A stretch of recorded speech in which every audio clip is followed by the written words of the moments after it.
Assalamualaikum warahmatullahi wabarakatuh.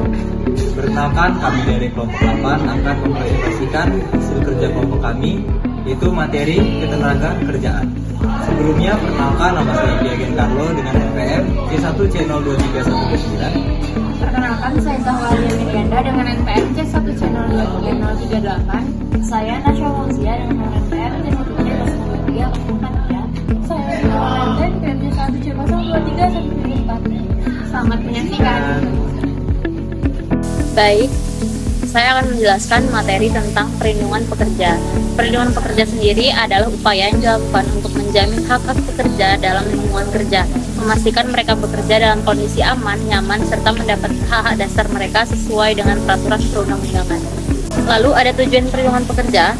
Yang pertama, melindungi hak dan kewajiban pekerja serta pengusaha, meningkatkan kesejahteraan pekerja, menciptakan hubungan kerja yang harmonis dan produktif, mencegah diskriminasi, pelecehan, dan eksploitasi pekerja. Lalu ada jenis perlindungan untuk pekerja, itu dibagi menjadi 3. Yang pertama, perlindungan ekonomi, perlindungan sosial, dan perlindungan teknis. Yang pertama, perlindungan ekonomi, di mana jaminan mendapatkan upah yang layak, lalu hak atas jaminan sosial seperti BPJS Kesehatan dan ketenaga kerjaan, dan yang terakhir perlindungan terhadap PHK sepihak. Lalu yang kedua, perlindungan sosial, ada hak cuti seperti cuti melahirkan, sakit tahunan, dan tahunan. Lalu ada perlindungan teknis, yaitu keselamatan dan kesehatan kerja K3. Yang terakhir, kondisi kerja yang aman dan dari resiko kecelakaan kerja. Lalu ada hak pekerja yang dilindungi, yaitu ada hak atas upah yang layak sesuai dengan UMR atau kesepakatan.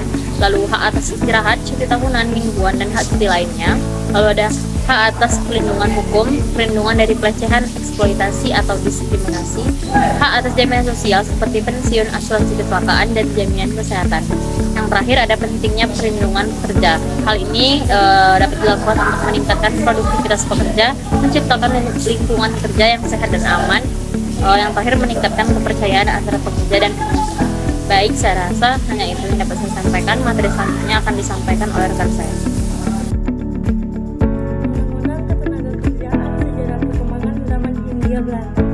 Pada masa Hindia Belanda 1602 sampai 1942, sistem ketenagakerjaan Indonesia sangat dipengaruhi oleh kebijakan kolonial.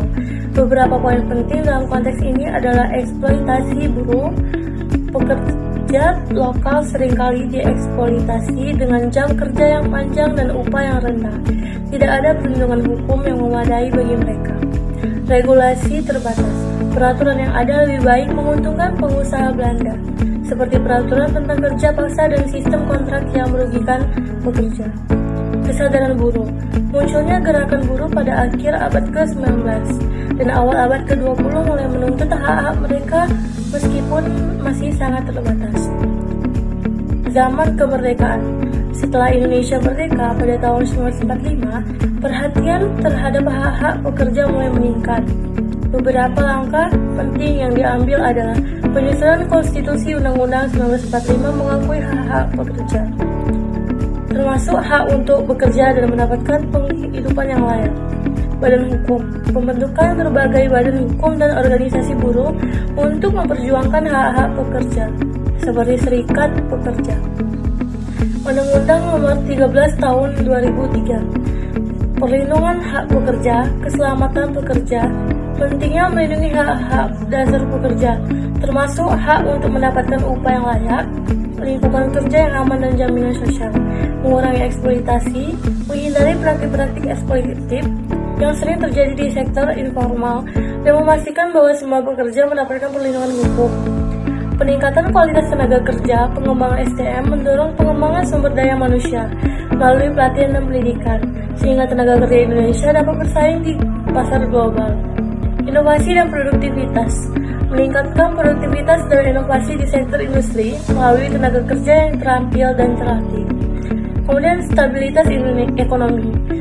Kondisi kerja yang baik. Menciptakan kondisi kerja yang baik dapat meningkatkan motivasi dan produktivitas pekerja yang berkontribusi pada pertumbuhan ekonomi. Pengurangan konflik sosial. Dengan adanya perlindungan hukum bagi pekerja, potensi konflik antara pekerja dan pengusaha dapat diminimalkan. Penyesuaian dengan perkembangan global, standar internasional, mengadaptasi regulasi ketenaga kerjaan sesuai dengan standar internasional, seperti yang ditetapkan oleh Organisasi Buruh Internasional untuk meningkatkan reputasi Indonesia di kancah global. Persaingan global, menghadapi tantangan persaingan global dan memiliki tenaga kerja yang dilindungi dan terakhir. Respons terhadap dinamika pasar kerja, perubahan struktur ekonomi. Menanggapi perubahan dalam struktur ekonomi Indonesia, termasuk pergeseran dari sektor pertanian ke industri dan jasa. Kebutuhan pekerja migran, mengatur penempatan tenaga kerja baik domestik maupun luar negeri untuk melindungi pekerja migran dari eksploitasi. Pembangunan berkelanjutan, keadilan sosial, mewujudkan keadilan sosial dalam ketenagakerjaan sebagai bagian dari pembangunan berkelanjutan. Lingkungan kerja yang sehat, memastikan bahwa lingkungan kerja tidak hanya aman tetapi juga mendukung kesehatan mental dan fisik pekerja. Berikut adalah hal pokok dan penting yang diatur dalam Undang-Undang Nomor 13 Tahun 2003 tentang Ketenagakerjaan. Definisi dan ruang lingkup ketenagakerjaan, hak pekerja untuk berserikat, jaminan sosial bagi pekerja, upah yang layak, perlindungan dari PHK tidak adil, jam kerja maksimal, waktu istirahat dan cuti, kesempatan kerja yang sama, perlindungan kesehatan dan keselamatan kerja, ketiga, perjanjian kerja, penempatan tenaga kerja, hak khusus bagi pekerja perempuan, pengatur lembur, penyelesaian perselisihan hubungan industrial, sanksi bagi pelanggaran undang-undang, pengawasan ketenagakerjaan, pendidikan dan pelatihan tenaga kerja, perlindungan tenaga kerja migran. Selanjutnya, sistem peradilan hubungan internasional atau PHI. Yang pertama, sejarah perkembangan. Undang-Undang Penyelesaian Perselisihan Hubungan Industrial merupakan amanat dari pasal 132 ayat 2 Undang-Undang Nomor 13 Tahun 2003 tentang Ketenagakerjaan yang menggantikan Undang-Undang Nomor 22 Tahun 1957 tentang Penyelesaian Perselisihan Perburuhan dan Undang-Undang Nomor 12 Tahun 1964 tentang Pemutusan Hubungan Kerja di perusahaan swasta. Undang-undang sebelumnya dianggap tidak sesuai dengan perkembangan zaman. Pada masa lalu, sengketa antara buruh dan pengusaha diselesaikan oleh Panitia Penyelesaian Perselisihan Perburuan Daerah atau P4D hingga Panitia Penyelesaian Perselisihan Perburuan Pusat atau P4P di bawah Departemen Tenaga Kerja. Kini, penyelesaian sengketa dialihkan ke Peradilan Hubungan Industrial di bawah Mahkamah Agung, dan UU PPHI disahkan DPR dalam rapat paripurna pada 16 Desember 2003 dan diundangkan sebagai UU Nomor 2 Tahun 2004 pada 14 Januari 2004. Yang kedua, penyelesaian perselisihan hubungan industrial. A. Jenis perselisihan. Yang pertama itu perselisihan hak, yaitu berkaitan dengan pemenuhan hak yang telah ditetapkan dalam perjanjian kerja, peraturan perusahaan, perjanjian kerja bersama, atau peraturan perundang-undangan. Kedua, perselisihan kepentingan, yaitu berkaitan dengan pelaksanaan hubungan kerja yang belum diatur seperti upah baru, tunjangan, atau aturan kerja baru. Yang ketiga yaitu perselisihan pemutusan hubungan kerja atau PHK, yaitu melibatkan ketidaksepakatan antara pengusaha dan pekerja terkait pemutusan hubungan kerja. Yang terakhir yaitu perselisihan antara serikat pekerja atau serikat buruh dalam satu perusahaan. Terjadi ketika terdapat konflik antara serikat pekerja mengenai hak dan kewajiban mereka dalam perusahaan. Yang B, pihak-pihak yang berselisih. Di dalam UU PPHI, pihak-pihak yang menjadi subjek perselisihan adalah pekerja atau buruh yang bersangkutan atau berserikat pekerja atau buruh dengan pengusaha.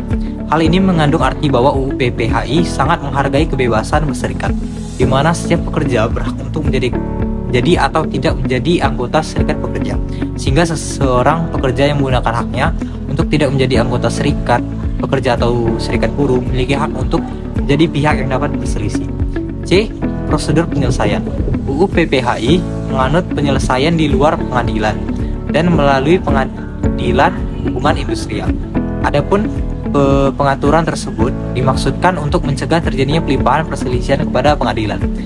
Oleh karena penyelesaian perselisihan hubungan industrial adalah mengutamakan penyelesaian win-win solution, yaitu melalui musyawarah untuk mufakat, dengan harapan timbulnya perselisihan hubungan industrial tidak akan mengganggu proses produksi barang maupun jasa di perusahaan. Selanjutnya itu prosedur penyelesaian dalam UU PPHI. Pertama adalah bipartit, yaitu penyelesaian langsung atau pekerja dan pengusaha melalui musyawarah untuk mufakat. Jika gagal, dibuat risalah ketidaksepakatan. Yang kedua yaitu tripartit, yaitu melibatkan pihak ketiga, mediasi konsilasi atau arbitrase melalui Dinas Tenaga Kerja. Hasilnya berupa anjuran atau keputusan yang mengikat tergantung metode. Yang ketiga atau yang terakhir yaitu Pengadilan Hubungan Interindustrial atau PHI. Jika tahap sebelumnya gagal, kasus dibawa ke PHI yang menangani sengketa secara hukum dengan putusan final dan mengikat. Baik, saya akan menjelaskan tentang organisasi pekerja atau buruh. Yang pertama ada organisasi pekerja atau buruh sebagai mitra pengusaha. Pekerja atau buruh memiliki hak untuk mendirikan dan bergabung dengan serikat pekerja atau buruh yang bertujuan memperjuangkan kesejahteraan mereka. Hak ini dijamin oleh Pasal 28 Undang-Undang Dasar 1945 dan Konvensi ILO. Meskipun diakui belum ada peraturan khusus yang mengatur pelaksanaannya, sehingga serikat pekerja belum berfungsi maksimal. Sebagai mitra pengusaha, pekerja atau buruh berperan dalam proses produksi dan kelangsungan perusahaan. Hubungan yang harmonis antara pekerja dan pengusaha diperlukan untuk kesejahteraan bersama. Di era pasar bebas, semua pihak harus bersikap profesional dan bertanggung jawab dalam pembangunan bangsa. Serikat pekerja atau buruh dibentuk secara bebas, mandiri, dan bertanggung jawab untuk memperjuangkan kepentingan pekerja dan keluarganya. Yang selanjutnya ada Undang-Undang Serikat Pekerja atau Buruh. Undang-Undang Serikat Pekerja atau Buruh, Undang-Undang Nomor 21 Tahun 2000 mengatur hal-hal pokok terkait serikat pekerja atau buruh, antara lain ketentuan umum, asas dan tujuan, pembentukan keanggotaan, hak dan kewajiban, perlindungan hak berorganisasi, keuangan, penyelesaian perselisihan, pembubaran, pengawasan, sanksi dan ketentuan lainnya.